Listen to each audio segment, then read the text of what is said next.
Good morning, my friends.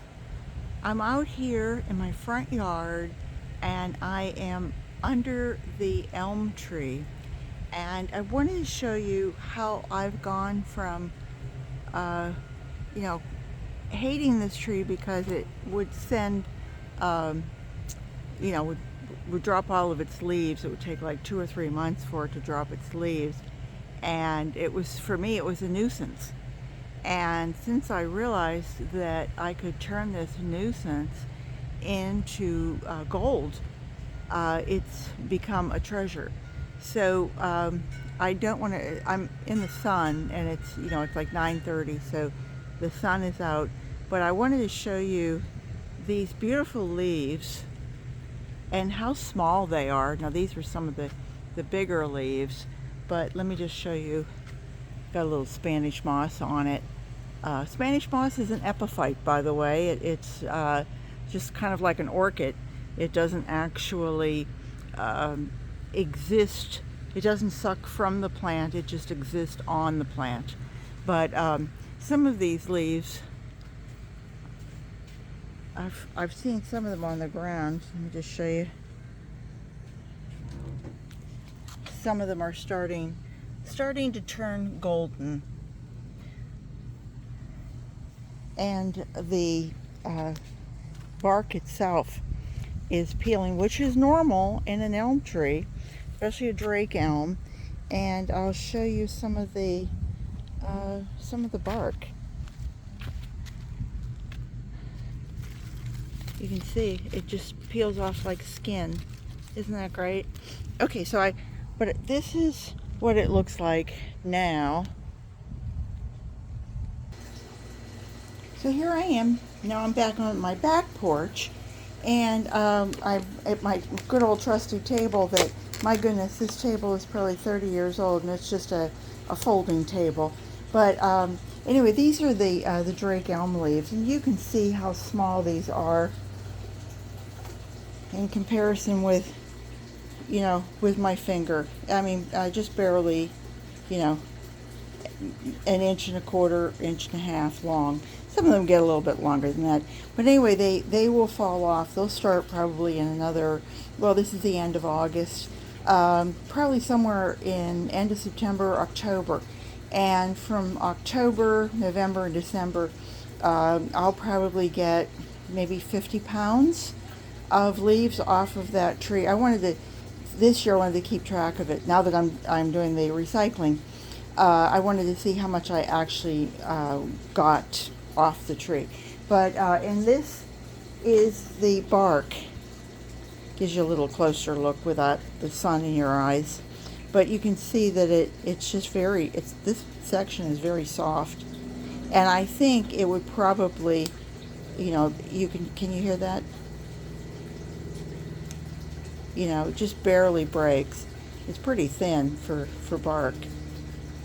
So I was thinking that I could almost take this and pulverize it.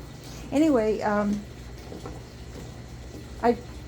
this last year I took it and I actually put it, I'm hoping I can swing and show you this.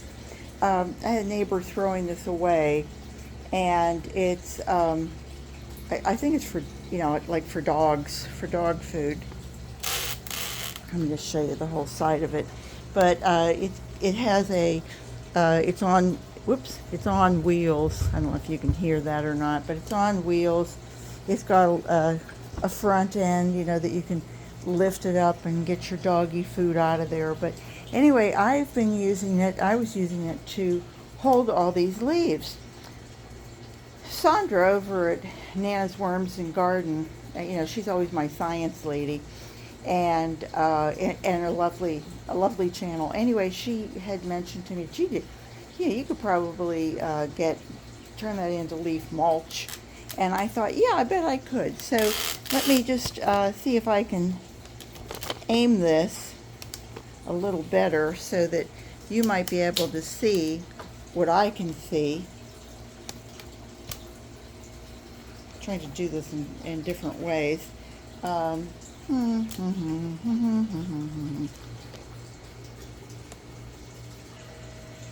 Okay, now that wasn't going to work. So I'm over here struggling. But I wanted to show you that I did put my leaves, as they were falling, all these leaves went into, oh, here's ones that are starting to look a little like they're turning. You can see they turn a golden, and then they turn almost red, oranges and reds. Really, it's a very pretty tree. Anyway, I had them all stacked up in here, and I was starting to just give them to the worms. And I would take them and I put them in my NutriBullet, and I would pulverize them, and it made a real fluffy bit. But anyway, Sandra had said, "Have you ever tried turning it into like a leaf mulch?" And she and Landon do it with their leaves, their Canadian maple leaves. And they said over the year, well, we don't have a freeze here, but I was thinking, I wondered if I added my Plumeria leaves to it, which are so pretty, and they look so lovely. By the way, these are edible. I didn't know that. I looked it up, and not that I would necessarily try eating them, but they are, they make like a tempura out of it. And, oh, the fragrance of this is just, can you smell that? Isn't that just wonderful? Anyway, this is just a couple ounces of Plumeria, but the Plumeria leaves, I'm sorry, the Plumeria petals, when they break down, just turning them all over here so that they look so pretty, just to give you a, oh, you can see how they start to deteriorate very quickly. Now these are only a day or so old, and they'll just go quickly. And of course, in our heat and humidity, they go quickly. So anyway, I was taking these, and let me back it up and say that as the leaves fell, October, November, December, they sat. And they sat January, February, March. The Plumeria started blooming in April.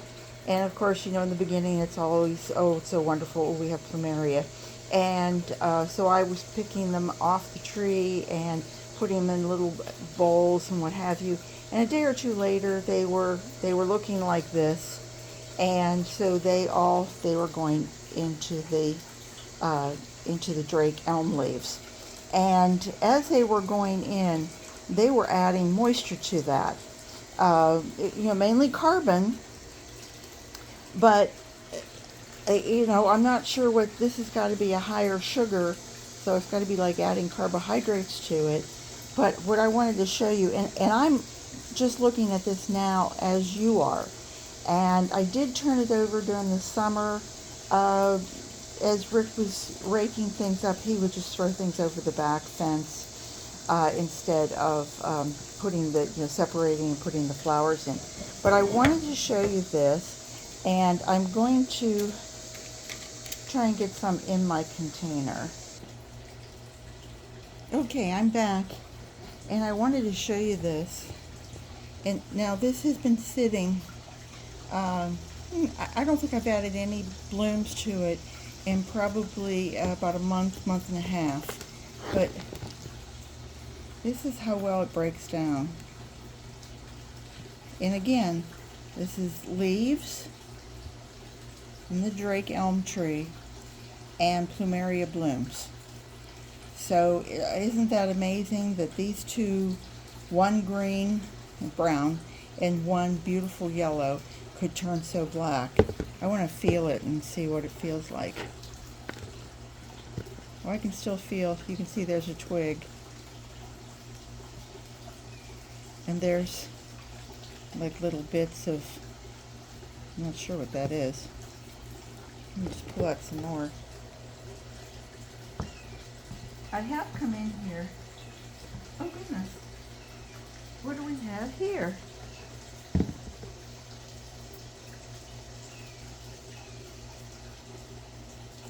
Look at that. Still feels alive. Got a little wiggle to him.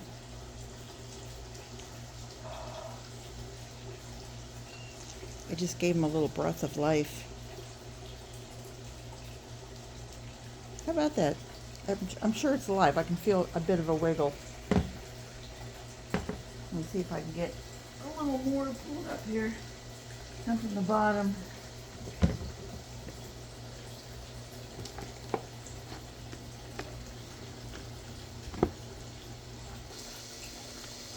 So anyway, here's the product that's been sitting, and now this is the end of August, September, and I started it really well. You know, I started collecting in October, but I was collecting in October.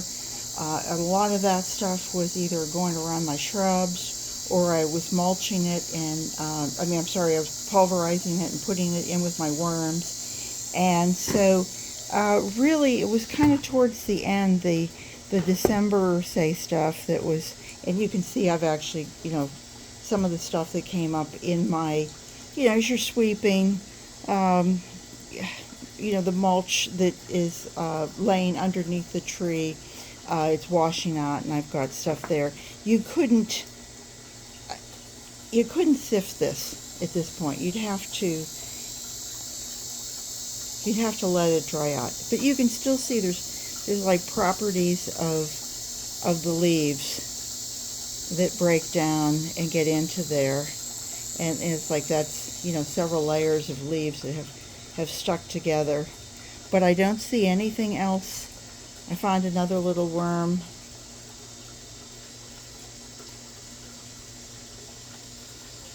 My eyes aren't really that good to be looking at this and say, well, I see this or I see that. I don't see any cocoons in here, but I don't see anything else in there either. I don't see anything else, you know, alive. So what I am going to do probably is I'm going to start using this in my worm bin, and hopefully my Plumeria are still blooming, and I'm just amazed at the difference between all the years that I fertilized, and they would have this beautiful flush, and then we would get the fungus rust underneath it, and it's like the trees were really susceptible to it. And this year, even though we have had a lot of rain, our rains came later this year. We didn't have the rains in May or in June like we normally do, and so I'm wondering if that held the rust off, and that, you know, because of that I'm still getting more blooms. Normally I have blooms in May and June, and that's it. So to have them still in July and August is incredible. So I'm hoping that possibly, hang on, I'm hoping that possibly I still have blooms that I can count on. Either that, or I'm going to leave a little bit of this in the container, and then just keep adding my Plumeria blooms to it. And then as the leaves, you know, as the leaves start to fall from my elm, that I can add that to it. So anyway, I just wanted to, I had mentioned that I was going to show this before, that the Drake elm has become quite an asset, and it's just wonderful. So if you have leaves and you have the ability to add blooms to them, or something that, you know, like your scrap blooms, things that, because most blooms, if you were to take them and crush them, you're going to find more liquid in the bloom than you are in the leaf. And so give it a shot. Anyway, just a tip for the day, or you know, something if anybody's interested in this. I think this is just, I mean, it just feels incredible. Look at that. Isn't that rich? I could put that around my plants. It would really, our friend over, Rocky over at Burnt Church, was saying that he was going to do something where he put down cardboard and grass clippings to help really fertilize his pecan trees and some of his fruit trees.